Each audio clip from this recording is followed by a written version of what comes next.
আজকে আমরা পেইড টুলের মাধ্যমে কিওয়ার্ড রিসার্চ শিখব। এর আগে আমি ফ্রি টুলের মাধ্যমে দেখাইছি। তো বেশ কয়েকটা পেইড টুল আছে, তার ভিতরে কিছু পেইড টুল হয়তো বা ট্রায়াল হিসেবেও দেয়। তো আমি যে পেইড টুলগুলো ইউজ করি সেগুলোই আমি আপনাদেরকে বলবো। তো নাম্বার 1 সেটা হচ্ছে ahrefs.com, নাম্বার 2 হচ্ছে simrush.com, আরও অনেক আছে, উবার সাজেস্ট আছে, কিওয়ার্ড এভরিওয়্যার আছে। তো পারফেক্টলি কিওয়ার্ড রিসার্চের জন্য আমার কাছে এই দুইটাই সবচেয়ে উপযুক্ত মনে হয়। তো আমি সিমরাশ এখন আর ব্যবহার করি না, আমার কাছে ahrefs বেশি ভালো মনে হয়। তো আমি ahrefs দেখাবো। আর ahrefs সম্পর্কে একটু বলে রাখি, এটা অনেক কস্টলি, মান্থলি অনেক চার্জ দিতে হয়। তো আমরা অত চার্জ দেব না। আমরা বাংলাদেশের অনেক প্রতিষ্ঠান আছে যারা ahrefs সেল করে খুব কম টাকা দিয়ে, কারণ যেহেতু এটা গ্রুপ বাই, তো গ্রুপ বাই থেকে যদি আমরা নেই তাহলে অনেক কম টাকা পড়বে। প্রতি মাসে 500 টাকা থেকে 700 টাকার ভেতরেই আমরা ahrefs টুলসটা পেয়ে যাব। ঠিক আছে, তো আমরা যদি গুগলে সার্চ করি ahrefs গ্রুপ বাই বাংলাদেশ বা বিডি, আমি একটু সার্চ করে দেখাই। ahrefs গ্রুপ বাই বিডিজম, গ্রুপ বাই বলতে গ্রুপ ওয়াইজ কেনাকে বোঝাচ্ছে। কারণ যেহেতু সিঙ্গেল যদি আমরা কিনি তাহলে অনেক চার্জ দিতে হবে, $100 উপরে দিতে হবে। তো আমরা $100 উপরে দেবো না, কারণ এটা অনেক ব্যয়বহুল হয়ে যাচ্ছে। তো আমরা গ্রুপ বাই থেকে যদি কিনি তাহলে দেখা যায় 500 টাকা 600 টাকার মতো পড়বে। তো আমি এই যে লিখে সার্চ করলাম, তো এখানে বেশ কয়েকটা ওয়েবসাইট দেখাচ্ছে। হ্যাঁ, এরা মূলত বাংলাদেশি প্রতিষ্ঠান, এরা খুব কম টাকা দেয় ahrefs টুল দেবে আপনাদেরকে। তো এদের সাইট আপনারা ভিজিট করে দেখতে পারেন, এদের প্রাইজিং দেখতে পারেন, এদের ফোন নাম্বার থাকে, তাদের সাথে কন্ট্যাক্ট করতে পারেন। তো আমি এই যে গ্রুপ বাই SEOtools.xyz, এদের থেকে আমি ahrefs বেশি ব্যবহার করি, কারণ এদের সার্ভিসটা আমার কাছে সবচেয়ে বেশি ভালো মনে হয়। ঠিক আছে, তো আপনারা চাইলে এদের সার্ভিসও নিতে পারেন। তো এরা 540 টাকার মতো চার্জ করে প্রতি মাসে। আচ্ছা, মাঝে মাঝে কম বেশি হয়, কখনো 600-700, মানে 700-র বেশি হয় না আসলে। তো যেহেতু এদের কাছ থেকে আমি ahrefs কিনেছি, এই যে ahrefs এখানে দেখতে পাবেন, এই যে ahrefs দেখা যাচ্ছে, মানে এগুলো টুল এদের কাছে অ্যাভেলেবল আছে। আরও কী কী আছে এখানে দেখতে পাবেন, কী কী সার্ভিস আছে, কী কী দিচ্ছে, কী কী টুলস দিচ্ছে, সেগুলো কিন্তু এখানে আছে। তার আগে আমি দেখাই যে ahrefs আসলে কেমন।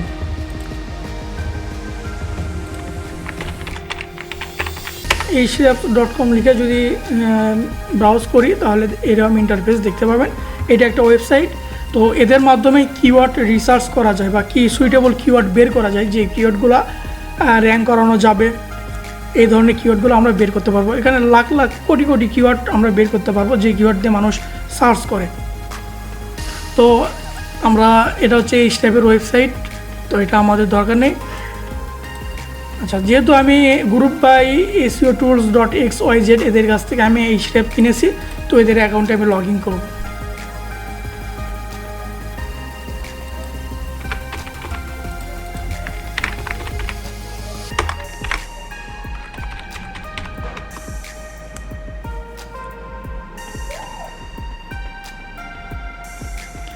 আচ্ছা, তো লগ ইন করার পরে যেহেতু আমার ahrefs কিনা আছে এদের কাছ থেকে, এই জন্য ahrefs এখানে আইকন শো করছে, এখানে অ্যাক্সেস নাও একটা অপশন আছে। তো অনেক প্রোভাইডারের কাছে অনেক রকম সিস্টেম থাকতে পারে, একটু ট্রাই করে দেখবেন যে কীভাবে ahrefs লগ ইন করা যায়। বা অনেক সময় অনেকে ওই কিছু সফটওয়্যার দিতে পারে, যে সফটওয়্যারটা আপনার ব্রাউজারে ইনস্টল দেওয়া লাগতে পারে। তো অনেক প্রতিষ্ঠানের সিস্টেমটা অনেক রকম।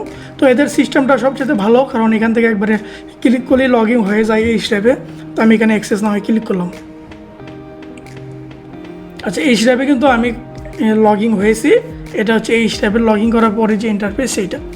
তো আমরা যদি চাই ক্লায়েন্টের ওয়েবসাইট বা যে কোনো ওয়েবসাইট যদি এখানে দিয়ে যদি সার্চ করি, সেই ওয়েবসাইটে কতগুলো কিওয়ার্ড আছে, কতগুলো কিওয়ার্ড র্যাঙ্ক করছে, কতগুলো কিওয়ার্ড কত নাম্বার পজিশনে আছে, সেগুলো কিন্তু আমরা এখান থেকে দেখতে পাবো। তো আমি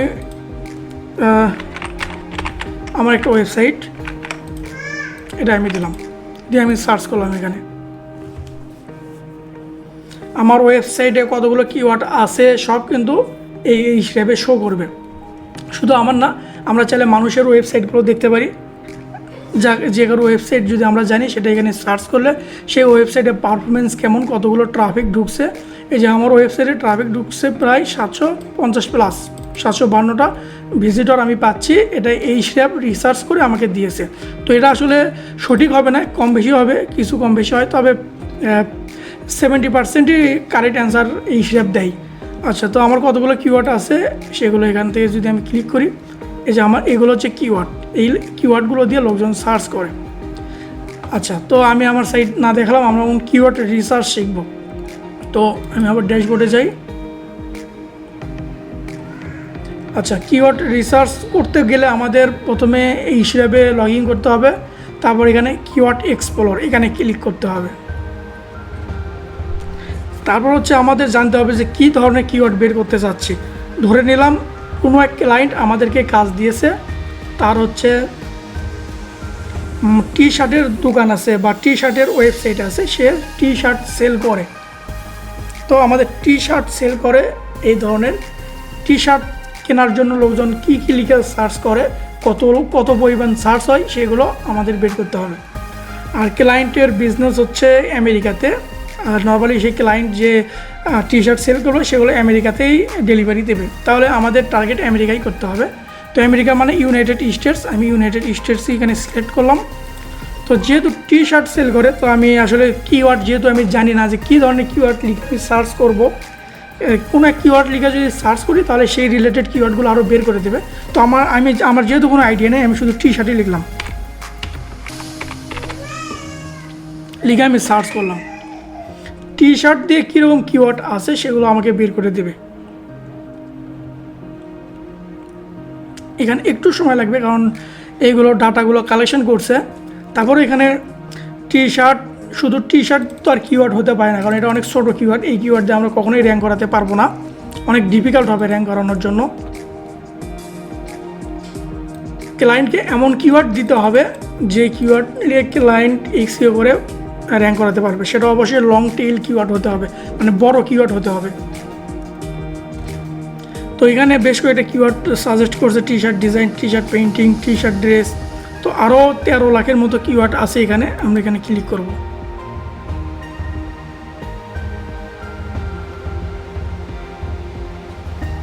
দেখুন এখানে অনেক কিওয়ার্ড, এখানে 13,11,000 কিওয়ার্ড টি শার্ট দিয়ে এখানে আমাদেরকে দেখাচ্ছে। তো এখান থেকে যে কিওয়ার্ডগুলো ইজিলি র্যাঙ্ক করা যাবে সেই কিওয়ার্ডগুলো আমরা বের করে লিস্ট করব। লিস্ট করে সেখান থেকে যে কিওয়ার্ড বেশি পারফেক্ট সেই কিওয়ার্ড আমরা ক্লায়েন্টকে দেব। তো এখানে আসলে 13 লাখের ভেতর কিওয়ার্ডগুলো খুঁজে বের করা আমাদের জন্য আরও কঠিন হয়ে যাবে। তো আমরা আরেকটু সহজ করে নিই। সহজ হচ্ছে কিওয়ার্ডের ওয়ার্ডগুলো কত হবে। তো ওয়ার্ড যদি একটু বড় হয় তাহলে ক্লায়েন্টের জন্য সুবিধা হবে র্যাঙ্ক করাতে বা এসিও করতে।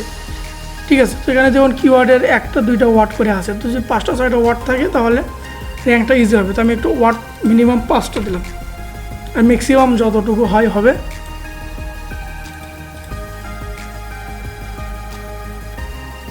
আচ্ছা, 5টা কিওয়ার্ড দিয়ে দেখুন, মিনিমাম 5টা কিওয়ার্ডের যত কিওয়ার্ড আছে সব কিওয়ার্ড কিন্তু এখানে শো করছে।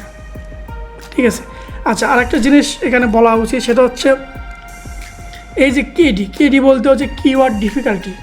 কিওয়ার্ড ডিফিকাল্টি বলতে এই কিওয়ার্ডের ওপরে যতগুলো ওয়েবসাইট আছে সেই ওয়েবসাইটের এসইওতে পারফরমেন্স কেমন, পারফরমেন্স যত বেশি এখানে ডিফিকাল্টি তত বেশি। এখানে 74, তার মানে এই কিওয়ার্ডের উপরে যারা ফার্স্ট পজিশনে আছে তারা অনেক হার্ড বা অনেক বড় ওয়েবসাইট, অথবা তাদের এসইও অনেক স্ট্রং, যার কারণে স্কোর হচ্ছে 74 আর এটার স্কোর হচ্ছে 15। যত কম হবে স্কোর, কেডি বলতে কিওয়ার্ড ডিফিকাল্টি, যত স্কোর কম হবে তত ইজিলি র্যাঙ্ক করানো যাবে সেই কিওয়ার্ড দিয়ে। তো এই কিওয়ার্ড দিয়ে 17, এই কিওয়ার্ড দিয়ে হচ্ছে 15। এই কিওয়ার্ডের পার্থক্য হচ্ছে মাঝখানে একটা টান আছে দেখুন। তো 15 ডিফিকাল্টি, তো 15, 16, 20 ডিফিকাল্টি নিয়ে যদি আমরা কিওয়ার্ড বের করতে পারি সেই কিওয়ার্ড নিয়ে ক্লায়েন্ট চাইলে র্যাঙ্ক করাতে পারবে। আচ্ছা, তো শুধু কিওয়ার্ড ডিফিকাল্টি দেখলে হবে না, সাথে সার্চ ভলিউমও দেখতে হবে যে সার্চ কেমন করে, প্লাস সেই কিওয়ার্ডটা টি শার্ট বিক্রি করার ওয়েবসাইটের জন্য উপযুক্ত কি না এরকমও আমাদের বের করতে হবে। আচ্ছা, আমরা কিওয়ার্ড ডিফিকাল্টি একটু চেঞ্জ করি। মিনিমাম থাকবে 0, ম্যাক্সিমাম থাকবে আমি দিলাম হচ্ছে 25। উপরে যে কিওয়ার্ডগুলো আছে সেগুলো বের হবে না, 25-এর নিচের কিওয়ার্ডগুলো এখানে শো করবে।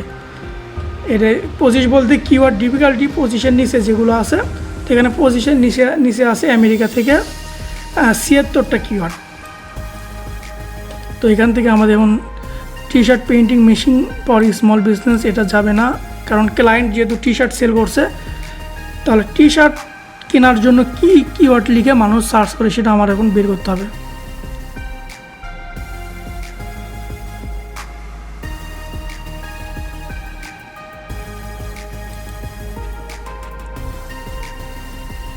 তো এইভাবে best T shirt painting machine, শুধু মেশিন লিখেই মানুষ সার্চ করছে।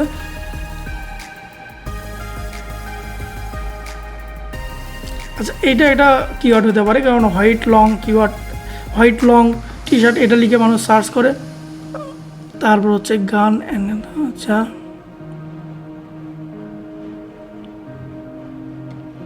এটাও একটা টার্গেটেড কিওয়ার্ড হতে পারে, আমি এটাও লিস্ট করলাম। আমাদের বুঝতে হবে যে কেনার জন্য সার্চ করে কোন কিওয়ার্ড, সেটা আমাদের সেই কিওয়ার্ডটা পরে বুঝতে হবে।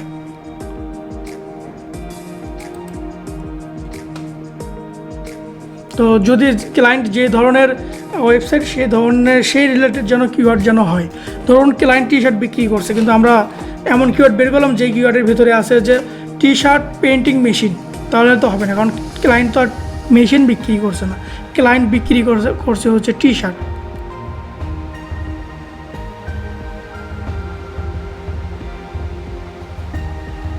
আচ্ছা, এটা হতে পারে Johnny crush T shirt womens, এটাও কিওয়ার্ড হতে পারে টার্গেটেড। তারপর হচ্ছে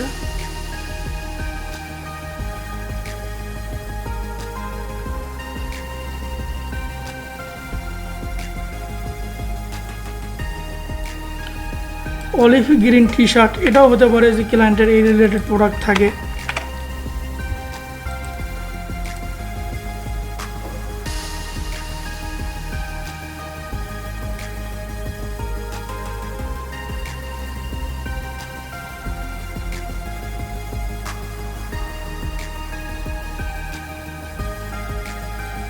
women north face T shirt, এটাও হতে পারে। আচ্ছা, চাইলে আমরা ইনক্লুডে কিছু লিখতে পারি, বাই লিখতে পারি, অনেকে বাই লিখেও সার্চ করে, buy T shirt online, buy sports T shirt এখানে আসছে।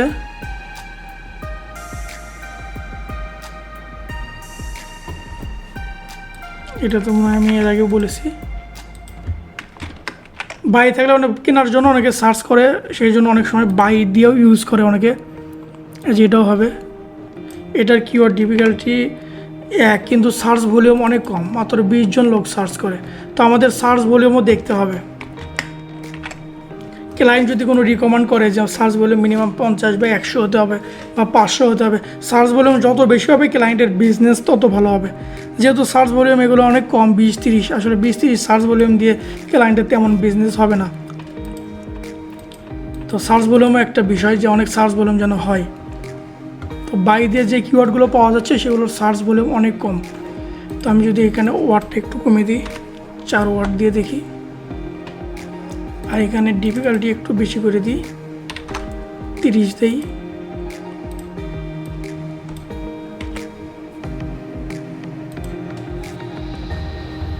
বাই ইনক্লুডে বাই দিতে পারি, অথবা চিপ দিতে পারি, বেস্ট দিতে পারি।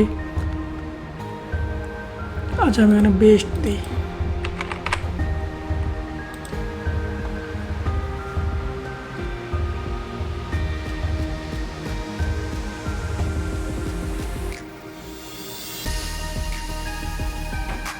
বেস্ট ডে মোটামুটি টি শার্ট রিলেটেড কিওয়ার্ড চলে আসছে।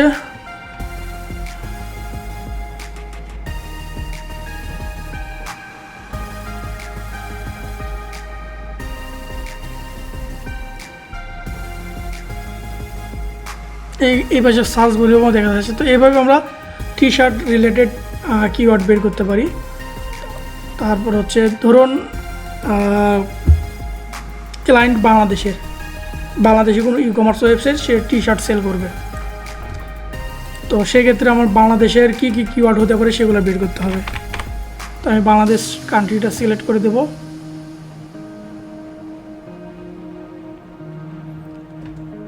আচ্ছা, ডিফিকাল্টি আমি একটু এখানে 20 দেব।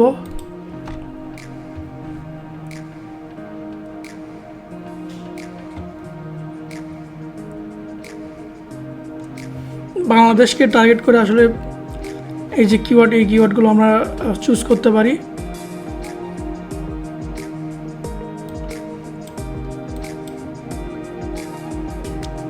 টি শার্টের কিওয়ার্ড এখানে আছে।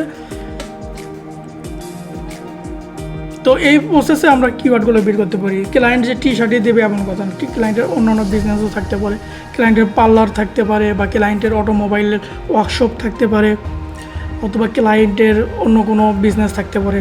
ক্লায়েন্ট অথবা অনলাইনে অন্য কোনো সার্ভিস দিচ্ছে, যেমন ক্লায়েন্ট যদি ওয়েবসাইট ডিজাইন সার্ভিস দেয়, ঠিক আছে। তো আমি ওয়েবসাইট ডিজাইন লিখে সার্চ করি, ওয়েব ডিজাইন দিলাম। এখানে আমি কান্ট্রি, ক্লায়েন্টের টার্গেট যদি হয় আমেরিকা। ম্যাক্সিমাম মানুষ বা ওয়েবসাইট ওনার যারা, তারা সবসময় আমেরিকাকে টার্গেট করে। যদি গ্লোবালি চিন্তা করে যে আমার বিজনেসটা গ্লোবালি হবে, তাহলে আমেরিকাকে টার্গেট করে। আর যদি তার বিজনেসটা একেবারে লোকাল হয়, সেক্ষেত্রে কোনো একটা লোকেশন অথবা কোনো একটা কান্ট্রিকে টার্গেট করে। তো দুই ধরনের ক্লায়েন্টই কিন্তু আমরা পেতে পারি। তো যদি আমরা গ্লোবাল টার্গেট করা কোনো ক্লায়েন্ট আমরা পাই, সেক্ষেত্রে আমরা ইউনাইটেড স্টেট প্রথমে সিলেক্ট করব। আর যদি কোনো লোকাল কোনো বিজনেস থাকে, যে একটা দেশের ভিতরে বিজনেস করতে যাচ্ছে, তাহলে সেই বিজনেস যে দেশের, সেই দেশটাকে আমরা টার্গেট করব। তো ওয়েব ডিজাইন দিয়ে এখানে আমরা পাইছি। আমরা আবার ডিফিকাল্টি একটু চেঞ্জ করে দিই, 20 দিলাম।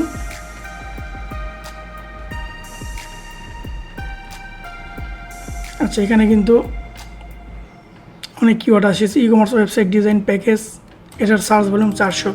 কোনো বিজনেসের জন্য যদি কোনো কিওয়ার্ড হয়, সেই কিওয়ার্ডের সার্চ ভলিউম 300-400 কিন্তু অনেক ভালো, ঠিক আছে। আর যদি কোনো ব্লগের জন্য যদি কোনো কিওয়ার্ড আমরা বের করতে চাই, তাহলে 500-র উপরে আমরা সার্চ ভলিউম টার্গেট করব, যে প্রতি মাসে যেন কমপক্ষে 500 লোক সার্চ করে। আর বিজনেসের জন্য প্রতি মাসে 400-500 সার্চ করলেই এনাফ, কারণ এই কিওয়ার্ড দিয়ে যদি প্রতি মাসে 450 লোক আমেরিকা থেকে সার্চ করে, তাহলে প্রতি মাসে যদি র্যাঙ্ক করে ক্লায়েন্টের ওয়েবসাইট, তাহলে প্রতি মাসে দেখা যায় 200 জন ভিজিটর এই ক্লায়েন্টের ওয়েবসাইটে আসবে। 200 জনের ভেতর থেকে 50-60 জন তার সার্ভিস কিনতে পারে। তো 50-60 জন যদি প্রতি মাসে একজনের থেকে সার্ভিস কিনে, তাহলে কিন্তু তারা অনেক বড় বিজনেস হয়ে যাবে, অনেক বিশাল বিজনেস, বিশাল প্রফিট করতে পারবে। তো এখানে অনেক কিওয়ার্ড পাওয়া গেছে। তো ক্লায়েন্টের যে ধরনের সাইট, যে ধরনের সার্ভিস দিচ্ছে, সেই ধরনের আমরা কিওয়ার্ডগুলো এখান থেকে বের করব। তারপরে আমরা তো ফিল্টার কীভাবে করতে হয়, সার্চ ভলিউম দিয়েও আমরা করতে পারি, যে মিনিমাম সার্চ ভলিউম 200 হতে হবে। 200-র নিচে সার্চ ভলিউম কিওয়ার্ড এখানে শো করবে না।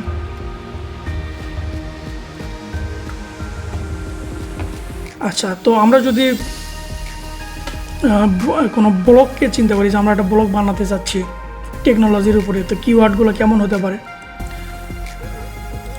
তো আমি টেকনোলজির উপরে কিওয়ার্ড বা একটা ব্লগের জন্য কিওয়ার্ড কীভাবে বের করতে হয়, তার ভিডিওগুলো পরে আমি পাবলিশ করব। তো আজকে একটু ধারণা দিচ্ছি।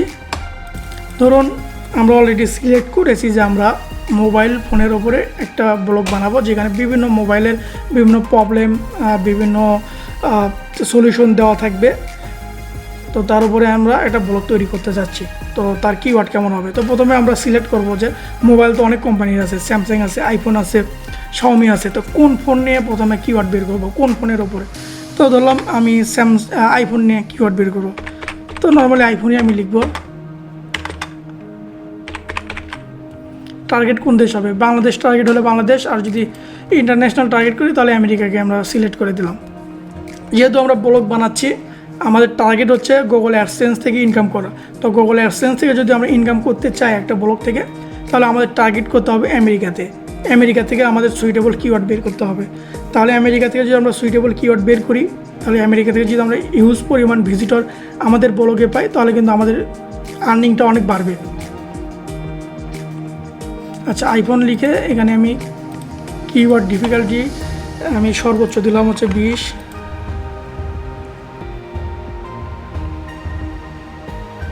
আচ্ছা, ওয়াট আমি মিনিমাম দিলাম 6।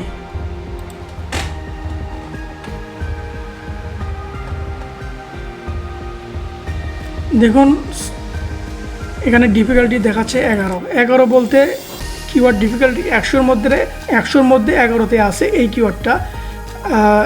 কারণ এই কিওয়ার্ডের সে যারা ফার্স্ট পজিশনে আছে তারা যে পরিমাণে এসইও করেছে বা এসইওতে তাদের স্কোর যেমন সেই অনুপাতে এখানে 11, তার মানে ফার্স্ট পজিশনে যারা আছে তারা বেশি স্ট্রং না। তো এই স্কোরটা যদি বাড়ে তাহলে কিন্তু র্যাঙ্ক করা অনেক কঠিন হবে সেই কিওয়ার্ড দিয়ে। তো এখানে দেখুন অনেক কিওয়ার্ড পাওয়া যাচ্ছে এবং অনেক বড় বড় কিওয়ার্ড পাওয়া যাচ্ছে। তো এই রিলেটেড যদি কোনো ক্লায়েন্ট আমাদেরকে কোনো ব্লগের জন্য কিওয়ার্ড বের করতে দেয় তাহলে এখান থেকে আমরা সুইটেবল কিওয়ার্ডগুলো নিতে পারি।